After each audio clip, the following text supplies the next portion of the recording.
ہم آگے چلے تو ہمیں چیلوں کا غول جو دیکھنے میں تو چیل لیکن وہ کسی بڑے جہاز سے کم نہیں تھے۔ ان کے منہ سے شعلے اور ان کی آواز بہت گرجدار نکل رہی تھی۔ ان کا ہجوم نہیں تھا بلکہ لشکر کے لشکر تھے جو مسلسل اڑ رہے تھے، اور ایک پریشان کن شور تھا جو ہر طرف پھیلا ہوا تھا۔ چیلوں کا کام سارا دن اس میلوں کے پھیلے وسیع پہاڑی رقبے پر اڑنا اور نگرانی کرنا تھا۔ وہ ہر اس جگہ پر نظر رکھتے تھے جہاں سے نکلنے کا کوئی امکان ہو سکتا تھا۔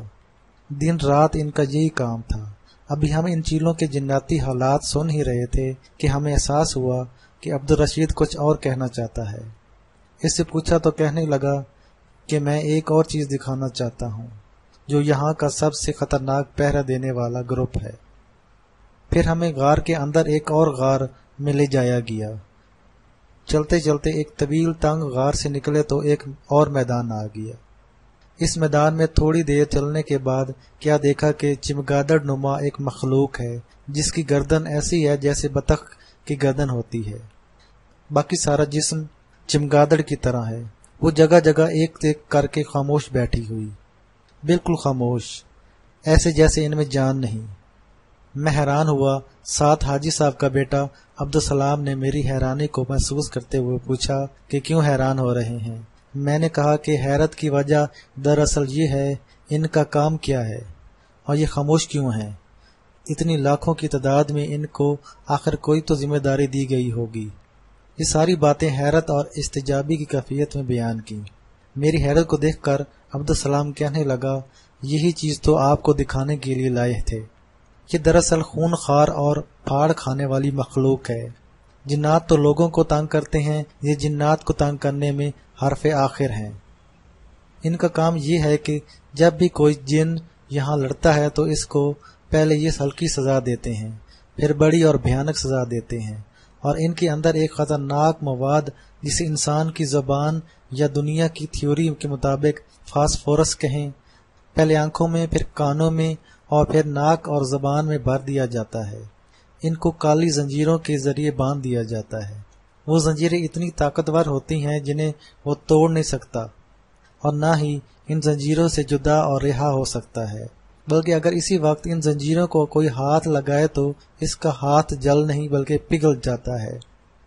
جنات کی خوفناک چیخیں اور فریادیں میں نے دور دور سے سنی اور سوچا کہ آخر یہ کیا آوازیں ہیں۔ تو میری حیرانگی پر عبدالسلام جن بولا کہ یہ جنات کو سزائیں دی جا رہی ہیں تاکہ انہیں سبق حاصل ہو اور انہیں احساس ہو کہ کس طرح نافرمانی پر سزا دی جاتی ہے۔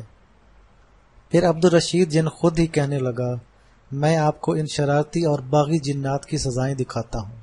ہم غار کے ایک اور دہانے کی طرف چل دیے۔ جیسے جیسے ہم چلتے گئے غار کا دہانہ پھیلتا گیا اور اندر ہی اندر ایک آگ اور گوشت کی طرح جلنے کی بو آ رہی تھی۔ جب ہم قریب پہنچے تو احساس ہوا کہ یہ ایک جن کو سزا دی جا رہی ہے جو لوگوں کے گھروں سے کچا گوشت چرا کر کھاتا تھا، اور بے شمار وارداتیں اس کی اسی طرح کی ہیں، اور یہ ان وارداتوں میں بے شمار دفعہ رنگے ہاتھوں پکڑا گیا ہے۔ اس سے قبل بھی یہ سزا پا چکا ہے، لیکن ہر بار یہ سزا ختم ہونے پر اپنی سابقہ عادات پر باقی رہتا ہے۔ اس بار اس کی سزا بہت سخت اور بہت کڑی ہے تاکہ اس کو نصیحت ہو۔ ہم آگے چلے تو اس سے بھی زیادہ سخت سزا تھی۔ اس کو دیکھتے ہی پہلی دفعہ مجھے پسینہ آ گیا اور دل میں گھبراہٹ شروع ہو گئی۔ یا الہی، اتنی سخت اور اتنی اذیت ناک سزا میں گمان نہیں کر سکتا۔